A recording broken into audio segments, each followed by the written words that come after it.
Hello friends, ये हमारा OMC का सेकंड लेक्चर है। इसमें हम चार्ज्ड लिगेंड का इलेक्ट्रॉन काउंट निकालना सीखेंगे। हम electron count neutral atom method के अकॉर्डिंग निकाल रहे थे। तो न्यूट्रल एटम मेथड के अकॉर्डिंग चार्ज्ड लिगेंड का इलेक्ट्रॉन काउंट चार्ज के बराबर होता है। जो चार्ज होगा लिगेंड पे वही उसका इलेक्ट्रॉन काउंट होगा। जैसे कि मोनोवेलेंट स्पीशीज मतलब कि ये एक बॉन्ड बनाती हैं, तो इन पे चार्ज क्या है, -1 सब पे -1 चार्ज है, तो इसका इलेक्ट्रॉन काउंट 1 होगा चार्ज के बराबर। ऐसे ही बाइवेलेंट स्पीशीज होती हैं, ये 2 बॉन्ड बनाती हैं, इन पे चार्ज है -2 सब पे, तो इनका इलेक्ट्रॉन काउंट 2 होगा। ऐसे ही ट्राइवेलेंट स्पीशीज, इन पे -3 चार्ज है, तो इनका इलेक्ट्रॉन काउंट 3 होगा। ये इलेक्ट्रॉन काउंट चार्ज के बराबर क्यों होता है? यहाँ पे देखो, हाइड्रोजन हमें पता है हाइड्राइड की फॉर्म में एग्जिस्ट करता है। यहाँ पे एक हाइड्रोजन का इलेक्ट्रॉन है, एक इलेक्ट्रॉन इसने बाहर से लिया है, तो अब ये 2 इलेक्ट्रॉन मेटल को देगा। इसने खुद का कितना इलेक्ट्रॉन दिया है? खुद का तो 1 इलेक्ट्रॉन दिया है ना, तो इसलिए इसका इलेक्ट्रॉन काउंट हम 1 लेते हैं। जो बाहर वाला इलेक्ट्रॉन है उसको हम काउंट नहीं करेंगे। ऐसे ही हैलाइड्स हैं, हैलाइड्स में Cl-। क्लोरीन के पास 7 वैलेंस इलेक्ट्रॉन होते हैं।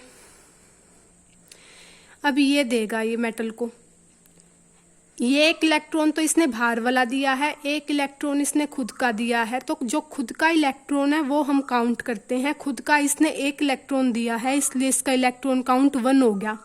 तो सिंपल मैनर में बोलेंगे, जो चार्ज होगा लिगेंड के ऊपर वही उसका इलेक्ट्रॉन काउंट होता है। जैसे कि यहाँ पे O2 माइनस मीन्स इसने 2 इलेक्ट्रॉन बाहर से ले रखे हैं, इसके 6 वैलेंस इलेक्ट्रॉन होते हैं, 2 इलेक्ट्रॉन इसने बाहर से ले रखे हैं, तो इसका मतलब ये 2 बॉन्ड बनाते हैं, तो ये 1 मेटल को देगा, ये 1 मेटल को देगा। तो इसका इलेक्ट्रॉन काउंट कितना हुआ? जो बाहर वाले इलेक्ट्रॉन है उनको हम काउंट नहीं करेंगे। इसने खुद के कितने इलेक्ट्रॉन दिए? इसने खुद के 2 इलेक्ट्रॉन दिए, तो इसका इलेक्ट्रॉन काउंट 2 हो जाएगा। अब इतनी सारी स्पीशीज हैं, सबका हम इलेक्ट्रॉन चार्ज याद नहीं रख सकते कि भाई किस पे कितना चार्ज होगा, और जो क्वेश्चन हमें गिवन होता है वो ऐसे गिवन होता है। अब यहाँ पे इसका इलेक्ट्रॉन काउंट निकालना है। ब्रोमीन का हमें पता है इसका इलेक्ट्रॉन काउंट 1 होता है, ये हैलाइड है, हैलाइड पे ब्रोमीन Br- में एग्जिस्ट करता है, तो इसका इलेक्ट्रॉन काउंट 1 हो गया। CO न्यूट्रल लिगेंड है, इसका इलेक्ट्रॉन काउंट 2 होगा। 4 CO है तो 4 से मल्टीप्लाई कर दिया। क्रोमियम का इलेक्ट्रॉन काउंट 6 होता है, ये हम आगे डिस्कस करेंगे। अब यहाँ पे ये लिगेंड है कार्बन फिनाइल। अब यहाँ पे हमें इसका चार्ज नहीं गिवन, अगर चार्ज दे रखा होता तो हम सीधा चार्ज देख के बता देते कि भाई इसका इलेक्ट्रॉन काउंट चार्ज के बराबर है, लेकिन अब कैसे बताएं, और इतनी सारी स्पीशीज है, सबके हम चार्ज याद नहीं कर सकते, तो इसका चार्ज कैसे निकालें? जो भी एटम लिगेंड का मेटल के साथ लगा हुआ है उसका ऑक्टेट पूरा करवा दो। कार्बन फिनाइल है यहाँ पे, ये है, तो कार्बन के 4 वैलेंस इलेक्ट्रॉन होते हैं, 1 2 3 और 4th, और 1 इलेक्ट्रॉन ये इसके साथ ये शेयर बॉन्ड हो रहा है, बॉन्ड बन रहा है इनके बीच में। तो कार्बन के पास कितने इलेक्ट्रॉन है? 4 तो कार्बन के, 1 ये फिनाइल से ले रहा है, उसके साथ फिनाइल से ले रहा है ये इलेक्ट्रॉन, तो टोटल कितने इलेक्ट्रॉन हो गए कार्बन के पास? 5। और ऑक्टेट पूरा करने के लिए इसको कितने इलेक्ट्रॉन चाहिए? 3 इलेक्ट्रॉन और चाहिए, तो इसका मतलब कार्बन पे -3 चार्ज होगा, और इलेक्ट्रॉन काउंट कितने के बराबर होता है? चार्ज के बराबर। तो यहाँ पे CpH का इलेक्ट्रॉन काउंट कितना हो गया? 3 हो गया। ऐसे ही अगर हमें गिवन है कोई लिगेंड, ऐसे ही आर्सेनिक डाइफिनाइल, अब हमें नहीं पता अब हमें बताना है इसका इलेक्ट्रॉन काउंट कितना है। इसका चार्ज अब हमें गिवन नहीं होगा, तो इसका इलेक्ट्रॉन काउंट कैसे निकालेंगे? Arsenic nitrogen group, nitrogen family का मेंबर है, तो इसके 5 वैलेंस इलेक्ट्रॉन होंगे, और ये 2 फिनाइल के साथ लगा हुआ है, तो आर्सेनिक के टोटल इलेक्ट्रॉन कितने हो गए? 5 आर्सेनिक के, 2 1 ये दोनों फिनाइल से ले रहा है। 7 हो गए। तो इसको ऑक्टेट पूरा करने के लिए कितने इलेक्ट्रॉन चाहिए? एक इलेक्ट्रॉन और चाहिए, तो ये एक इलेक्ट्रॉन बाहर से ले लेगा, मतलब कि इस पे -1 चार्ज होगा। और इसका इलेक्ट्रॉन काउंट कितना होगा? -1 होगा। इसका इलेक्ट्रॉन काउंट चार्ज के बराबर होता है, इसका इलेक्ट्रॉन काउंट 1 होगा। ऐसे ही ट्राइवेलेंट स्पीशीज में होता है, जितना उनका नाइट्रोजन है, नाइट्रोजन के पास 5 वैलेंस इलेक्ट्रॉन होते हैं, उसको ऑक्टेट पूरा करने के लिए कितने इलेक्ट्रॉन चाहिए? 3 इलेक्ट्रॉन और चाहिए, तो इसका इलेक्ट्रॉन काउंट 3 हो जाएगा। टेट्रावेलेंट स्पीशीज, ये C4-, सिलिकॉन 4-, ये जनरली वैसे तो ये एग्जिस्ट नहीं करती, क्योंकि कार्बन पे -4 बहुत हाई चार्ज है। लेकिन अगर ये इंटरस्टिशियल साइट पे प्रेजेंट है, इंटरस्टिशियल साइट पे जैसे कि अगर number of metal atom, metal ion n greater than और इक्वल टू 4 है किसी कॉम्प्लेक्स में, तो ये 4 इलेक्ट्रॉन काउंट शो करती हैं। जैसे कि ये कोई कॉम्प्लेक्स हमें गिवन है, इसमें अगर ये n ग्रेटर देन और इक्वल टू 4 है, तो कार्बन, सिलिकॉन, इनका हम इलेक्ट्रॉन काउंट 4 लेंगे, क्योंकि यहाँ पे ये कार्बन इंटरस्टिशियल साइट पे प्रेजेंट होती हैं, इसलिए हम इनका इलेक्ट्रॉन काउंट 4 लेते हैं। और ये एग्जिस्ट कर सकती हैं, इंडिपेंडेंटली ये एग्जिस्ट नहीं कर सकती, लेकिन अगर इंटरस्टिशियल साइट पे प्रेजेंट है तो ये एग्जिस्ट करती हैं। -4 के फॉर्म में ये एग्जिस्ट कर सकती हैं। यहाँ पे ये कार्बन इंटरस्टिशियल साइट पे प्रेजेंट है, इसलिए इसका इलेक्ट्रॉन काउंट 4 होगा अगर किसी भी कॉम्प्लेक्स में मेटल जो है वो ग्रेटर देन और इक्वल टू 4 है, नंबर ऑफ मेटल आयंस। ऐसे ही पेंटावेलेंट स्पीशीज, नाइट्रोजन 5- फॉस्फोरस, इसका इलेक्ट्रॉन काउंट हम 5 लेंगे। अब यहाँ पे हमने नाइट्रोजन का, फॉस्फोरस का इलेक्ट्रॉन काउंट 3 लिया था, यहाँ पे 5 लेंगे। यहाँ पे ये तब है तब नंबर ऑफ मेटल आयन जिस कॉम्प्लेक्स में ये लगे हुए हैं एज अ लिगेंड, उसमें जो नंबर ऑफ मेटल आयंस हैं वो लेस देन और इक्वल टू 4 हैं। अगर नंबर ऑफ मेटल आयन किसी कॉम्प्लेक्स में जिसमें ये एज अ लिगेंड लगे हुए हैं उसमें अगर ग्रेटर देन और इक्वल टू 5 है, तो इनका इलेक्ट्रॉन काउंट 5 होता है, क्योंकि वहां पे ये इंटरस्टिशियल साइट पे प्रेजेंट होते हैं। अगर मेटल 5 है नंबर ऑफ मेटल एटम, तो उसकी ज्योमेट्री स्क्वायर पिरामिडल होगी। और यहाँ पे जो नाइट्रोजन होगा ये इंटरस्टिशियल साइट पे प्रेजेंट है,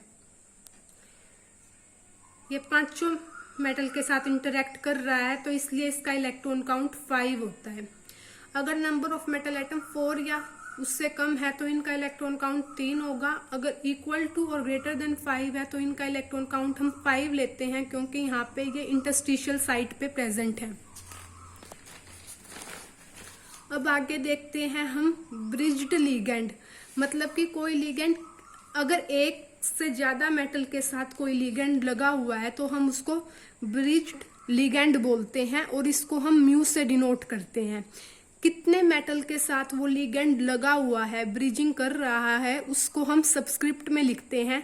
यहाँ पे μ2 लिखा हुआ है, मतलब कि ये एक जो लिगेंड है वो 2 मेटल के साथ ब्रिजिंग कर रहा है। अगर कोई लिगेंड 3 मेटल के साथ ब्रिजिंग कर रहा है तो हम μ3 लिखेंगे। ऐसे ही अब CO है, हमें पता है CO का इलेक्ट्रॉन काउंट कितना होता है? 2।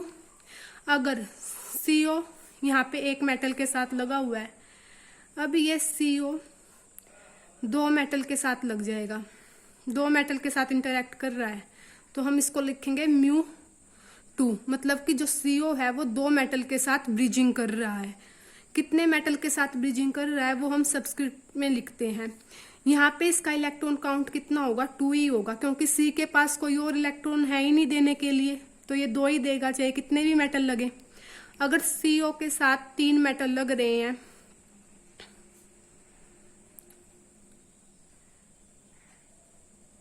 तो अभी इसका इलेक्ट्रॉन काउंट 2 ही होगा, क्योंकि इसके पास और इलेक्ट्रॉन नहीं है देने के लिए। ऐसे ही अगर हैलाइड्स हैं वो ब्रिजिंग कर रहे हैं 2 मेटल के साथ, तो उसका इलेक्ट्रॉन काउंट कितना होगा? हमें पता है अगर वो एक मेटल के साथ लगते हैं तो उनका इलेक्ट्रॉन काउंट 1 होता है। अगर यहाँ पे अब ये ब्रिजिंग कर रहा है तो इसका इलेक्ट्रॉन काउंट कितना होगा?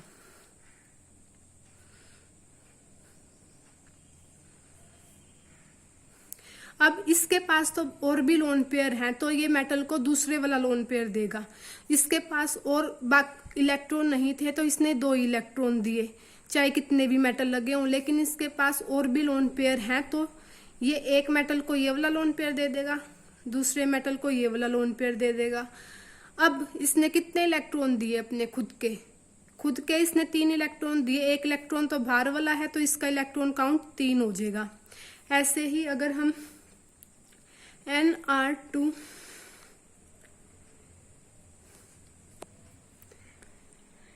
ये है, इसमें क्या है, नाइट्रोजन के साथ 2 R लगे हुए हैं, 1 इलेक्ट्रॉन ये बाहर वाला है। तो अब ये एक मेटल के साथ लगेगा तो इसका क्या इलेक्ट्रॉन काउंट होगा? इसका 1। अगर ये 2 मेटल के साथ ब्रिजिंग कर रहा है और इसके पास एक और लोन पेयर प्रेजेंट है तो ये दूसरे मेटल को वो दूसरे वाला लोन पेयर देगा। तो अब इसका इलेक्ट्रॉन काउंट कितना हो गया? 3 हो गया इसका इलेक्ट्रॉन काउंट। ऐसे ही μCH3 ये 2 मेटल के साथ ब्रिजिंग कर रहा है तो इसमें ये हमें पता है CH3 अनायन में एग्जिस्ट करता है, -1 चार्ज होता है इस पे, क्योंकि कार्बन का अगर ऑक्टेट पूरा करने के लिए इसको 1 इलेक्ट्रॉन और चाहिए। 1 इलेक्ट्रॉन और चाहिए, ये माइनस में एग्जिस्ट करता है तो इसका इलेक्ट्रॉन काउंट होता है 1 और इसके पास और कोई लोन पेयर है ही नहीं तो ये इसका इलेक्ट्रॉन काउंट 1 ही होगा। चाहे ये 2 मेटल के साथ ब्रिजिंग करे या चाहे 3 मेटल के साथ ब्रिजिंग करे, इसका इलेक्ट्रॉन काउंट 1 ही होगा क्योंकि इसके पास और कोई लोन पेयर नहीं है जिसको ये दे सके। इलेक्ट्रॉन काउंट इसका 1 ही होगा। तो ऐसे ही अब μ3ppH ये है, ये 3 मेटल के साथ ब्रिजिंग कर रहा है तो ये कैसे एग्जिस्ट करेगा? पहले इसका चार्ज निकालने के लिए पहले फोस्फोरस का ऑक्टेट पूरा करवा। फोस्फोरस में 5 होते हैं, एक के साथ ये फिनाइल लगा हुआ है, 2 इलेक्ट्रॉन और चाहिए इसको बाहर से, ये 2 बाहर से ले लिए इसने। अब ये 3 मेटल के साथ लगा हुआ है, ये 3 अपने लोन पेयर दे देगा। ये लोन पेयर में ये इलेक्ट्रॉन में यहाँ बना देती हूँ। तो ये इसने कितने इलेक्ट्रॉन दिए टोटल ये 6 दे रहा है, लेकिन 2 इलेक्ट्रॉन बाहर के हैं तो उनको हम काउंट नहीं करेंगे, इसका इलेक्ट्रॉन काउंट हो जाएगा 4। तो ऐसे ही अब हम नेक्स्ट हम डिस्कस करेंगे ऑर्गेनिक लिगेंड, इनमें कैसे निकालेंगे इलेक्ट्रॉन काउंट। जो हेप्टिसिटी होती है उसको हम डिनोट करते हैं नीटा की पावर x, जो x होता है number of atoms to which metal interact simultaneously. Ligand के कितने एटम से मेटल इंटरेक्ट कर रहा है एक टाइम पर, उसको हम हेप्टिसिटी बोलते हैं। जो ये x की पावर होती है वो ये होता है कि मेटल कितने एटम के साथ इंटरेक्ट कर रहा है लिगेंड के, और जो इलेक्ट्रॉन काउंट होता है वो हेप्टिसिटी के बराबर होता है। अगर ये न्यूट्रल एटम मेथड में हमेशा इलेक्ट्रॉन काउंट हेप्टिसिटी के बराबर होगा, लेकिन ऑक्सीडेशन स्टेट मेथड मैंने आपको बताया था कि हम जो इलेक्ट्रॉन काउंट है लिगेंड का वो 2 मेथड से निकालते हैं, एक तो ऑक्सीडेशन मेथड से, एक neutral atom method covalent method से।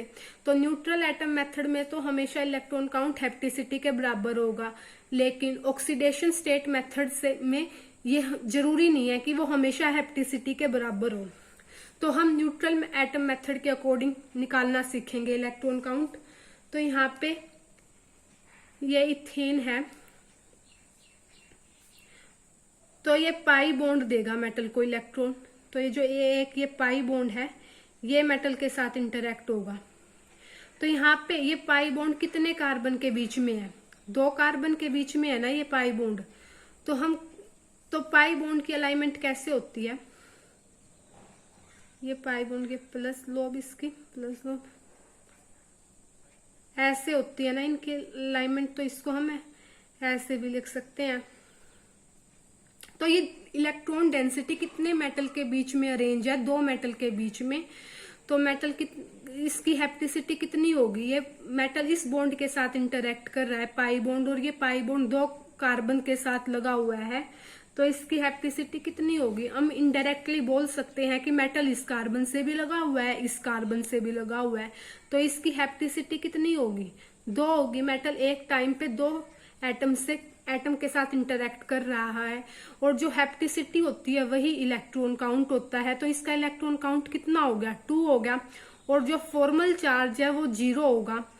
फॉर्मल चार्ज होता है जो लिगेंड के ऊपर जो चार्ज प्रेजेंट होता है, इथेन, एल्कीन, ये तो न्यूट्रल है, तो इसका फॉर्मल चार्ज 0 हो गया।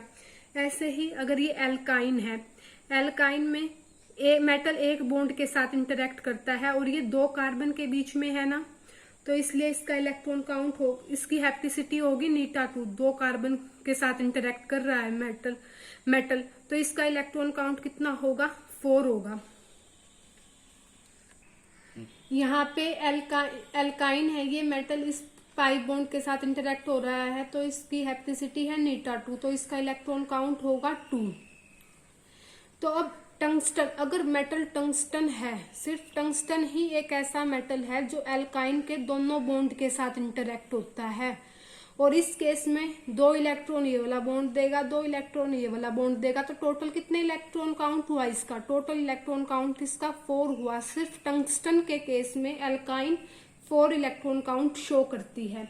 ऐसे ही अब नेक्स्ट लिगेंड है साइक्लोपेंटाडाइइनाइल, ये होता है C5H5-। इसमें अगर मेटल इस कार्बन के साथ इंटरेक्ट कर रहा है तो इस कार्बन पे एक खुद का इलेक्ट्रॉन है, एक इसने बाहर से लिया है, तो इसका इलेक्ट्रॉन काउंट कितना होगा? 1 होगा। बाहर वाला तो हम गिनते नहीं। अगर ये माइनस चार्ज है ना और ये डबल बॉन्ड है, अगर मेटल इन 3 सेंटर से इंटरेक्ट कर रहा है, 3 कार्बन से एक साथ इंटरेक्ट कर रहा है, तो इसकी हेप्टिसिटी कितनी हुई? 3 सेंटर से इंटरेक्ट कर रहा है, इसकी हेप्टिसिटी हुई नीटा 3, तो इलेक्ट्रॉन काउंट 3 होगा। अगर मेटल 5 कार्बन से इंटरेक्ट कर रहा है तो इसकी हेप्टिसिटी कितनी हुई? नीटा 5 है, तो इसका इलेक्ट्रॉन काउंट भी 5 होगा। यहाँ पे इस मेटल इस कार्बन से इंटरेक्ट कर रहा है, एक कार्बन से इंटरेक्ट कर रहा है, हेप्टिसिटी 1, तो इलेक्ट्रॉन काउंट भी 1, तो hapticity is equal to electron count होता है। ऐसे ही अब बेंजीन है, और यहाँ पे इलेक्ट्रॉन काउंट तो ये हो गया, और फॉर्मल चार्ज ये माइनस है, इस पे -1 चार्ज है इस पूरे पे, तो इसका फॉर्मल चार्ज जो होगा वो -1 होता है। और ऐसे ही अब बेंजीन है, बेंजीन में अगर मेटल इस वाले बॉन्ड से इंटरेक्ट कर रहा है, ये 2 कार्बन के बीच में है, तो इसकी हेप्टिसिटी कितनी है? नीटा 2, तो इलेक्ट्रॉन काउंट कितना होगा? 2। अगर मेटल इन 4 कार्बन से इंटरेक्ट कर रहा है तो हेप्टिसिटी कितनी है? 4 कार्बन से इंटरेक्ट कर रहा है तो 4 है हेप्टिसिटी, तो इलेक्ट्रॉन काउंट भी 4 होगा।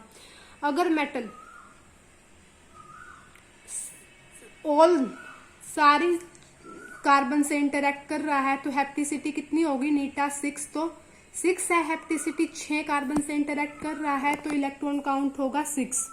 तो ये है, अगर लोएस्ट हेप्टिसिटी इवन है तो हाइयर हेप्टिसिटी भी इवन होगी। बेंजीन में लोवेस्ट हेप्टिसिटी कितनी थी? नीटा 2 इवन थी, और तो हाईएस्ट हेप्टिसिटी कितनी है? 6 है। अगर लोवेस्ट हेप्टिसिटी ओड है तो हाईएस्ट हेप्टिसिटी भी ओड होगी, जैसे कि साइक्लोपेंटाडाइनाइल में लोवेस्ट हेप्टिसिटी 1 थी और हाईएस्ट हेप्टिसिटी 5 थी। लोवेस्ट ओड है तो हाईएस्ट भी ओड ही होगी। अब ये क्वेश्चन गिवन है, इसमें हमें बताना है जो ये लिगेंड लगा हुआ है साइक्लोब्यूटाडाइन, इसकी हेप्टिसिटी, नेचर, फॉर्मल चार्ज और आयरन का ऑक्सीडेशन स्टेट। जो ये साइक्लोब्यूटाडाइन है ये डाई अनायन की फॉर्म में एग्जिस्ट करता है, मतलब डाई अनायन की फॉर्म में एग्जिस्ट करता है। अगर अब इसके पाई इलेक्ट्रॉन कितने होंगे? 2 तो पाई इलेक्ट्रॉन है, 2 इलेक्ट्रॉन इसने बाहर से लिए, डाई अनायन की फॉर्म में एग्जिस्ट करता है, तो कितने इलेक्ट्रॉन हो गए इसके पास?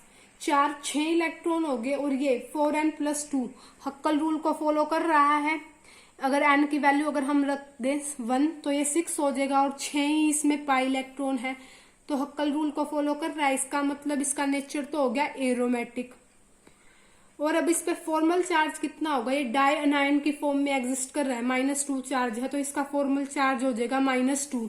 हेप्टिसिटी कितनी होगी, जितने सेंटर के साथ मेटल लगा हुआ है, तो 4 कार्बन सेंटर्स के साथ लगा हुआ है मेटल, तो इसकी हेप्टिसिटी हो जाएगी 4। और अगर इसका इलेक्ट्रॉन काउंट हमसे पूछे तो इलेक्ट्रॉन काउंट भी इसका 4 होगा हेप्टिसिटी के बराबर। अब यहाँ पे आयरन का ऑक्सीडेशन स्टेट बताना है हमें ये CO तो न्यूट्रल लिगेंड होता है, और ये क्या है, ये -2 है इसका चार्ज, तो इस आयरन का ऑक्सीडेशन स्टेट कितना हो जाएगा, +2 हो जाएगा। अब ये नेक्स्ट है, ये हमें कार्बीन गिवन है, ये बताना है इसमें कार्बीन का इलेक्ट्रॉन काउंट, फॉर्मल चार्ज और हेप्टिसिटी। कार्बीन है, कार्बन 2 फॉर्म में एग्जिस्ट करती है, एक तो सिंगलेट में और एक ट्रिपलेट में। ये सिंगलेट ट्रिपलेट क्या है, जो 2s+1 ये हमें पता है, ये स्पिन मल्टीप्लिसिटी होती है। अगर जो ये कार्बीन में ये जो लोन पेयर है, अगर ये दोनों लोन पेयर एक ही उसमें प्रेजेंट है, लोब में एक ही लोब में प्रेजेंट है, एक ही लोब में प्रेजेंट है, तो अनपेयर्ड इलेक्ट्रॉन कितने हो गए, 0, तो s तो 0 हो गया। तो ये कितना हो गया, स्पिन मल्टीप्लिसिटी 1 के बराबर होगी, तो 1 के बराबर होगी, तो ये सिंगलेट है। अगर ये दोनों लोन पेयर ये जो एक 2 इलेक्ट्रॉन है, ये अलग अलग लोब में प्रेजेंट है, ये अलग अलग लोब में प्रेजेंट है ऐसे। तो अब यहाँ पे 2 अनपेयर्ड इलेक्ट्रॉन है, एक अनपेयर्ड इलेक्ट्रॉन की स्पिन होती है हाफ, तो 2 की कितनी हो जाएगी, 1। तो यहाँ पे वैल्यू पुट कर देंगे, 2 × 1 + 1, तो ये 3 के बराबर आ गई। स्पिन मल्टीप्लिसिटी इसकी 3 है, मीन्स ट्रिपलेट होगी ये। तो इसमें दोनों इलेक्ट्रॉन अलग अलग लोब में होते हैं, सिंगलेट में दोनों इलेक्ट्रॉन एक ही लोब में होते हैं, पेयर्ड होते हैं। तो यहाँ पे इसका इलेक्ट्रॉन काउंट कितना होगा, ये मेटल को देगा, तो इसका इलेक्ट्रॉन काउंट तो 2 हो गया। हेप्टिसिटी कितनी होगी, कार्बन के साथ ही तो मेटल इंटरेक्ट करेगा, इसकी हेप्टिसिटी होगी 1। फॉर्मल चार्ज कितना हो गया, 0। फॉर्मल चार्ज इसका 0 होगा, क्योंकि ये तो न्यूट्रल है, एक लोन पेयर है इसके पास। और ट्रिपलेट कार्बिन में क्या है, ये मेटल है, मेटल के साथ रेडिकल कपलिंग होती है इसकी। मेटल के भी d ऑर्बिटल्स में इलेक्ट्रॉन होंगे, और वो इलेक्ट्रॉन इस इलेक्ट्रॉन के साथ कपलिंग करने लग जाते हैं, इसको हम रेडिकल कपलिंग बोलते हैं। तो इलेक्ट्रॉन तो यहाँ पे भी इसका इलेक्ट्रॉन काउंट तो 2 ही होगा, क्योंकि ये अपने 2 इलेक्ट्रॉन दे रही है, और हेप्टिसिटी इसकी 1 ही होगी। यहाँ पे कार्बन के साथ ही तो इंटरेक्ट कर रहा है मेटल बस, और इसका फॉर्मल चार्ज यहाँ पे -2 होता है, फॉर्मल चार्ज, क्योंकि एक इलेक्ट्रॉन का फॉर्मल चार्ज -1 होता है, और इसके पास 2 इलेक्ट्रॉन है, तो इसका फॉर्मल चार्ज होगा -2। यहाँ पे फॉर्मल चार्ज 0 था, क्योंकि यहाँ पे जो ये इलेक्ट्रॉन